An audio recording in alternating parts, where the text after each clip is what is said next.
الصبور، وہ جس کا نام ہی الصبور ہے یعنی صبر دینے والا، پھر وہ کیسے تمہیں تڑپتا ہوا چھوڑ سکتا ہے۔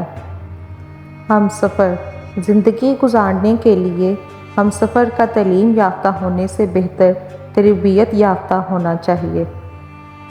اللہ کے فیصلے، اللہ کے فیصلوں میں جو سکون ہے وہ اور کہاں ہے۔ حالات بدل جاتے ہیں، وقت گزر جاتا ہے، اس اللہ پہ بھروسہ کر کے تو دیکھو، اللہ تعالیٰ سے اچھا گمان رکھو، سب اچھا ہو جائے گا۔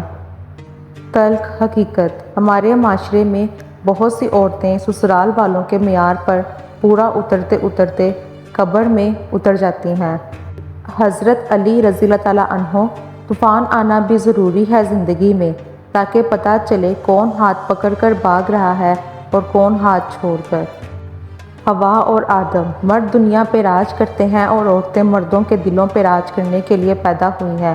مرد کے لیے عورت سکونیت کا استعارہ ہے، وہ مرد کی محتاج نہیں، اس کی احتیاج ہے۔ حوا آدم کی ساتھی ہے، غلام نہیں۔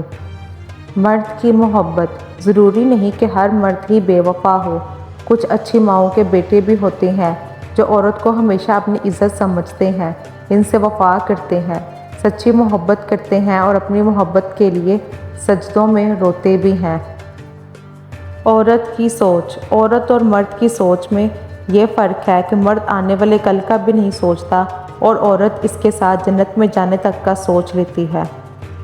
اللہ سے رشتہ، اللہ سے رشتہ اتنا مضبوط رکھو کہ تمہیں کسی کے سہارے کی ضرورت نہ رہے۔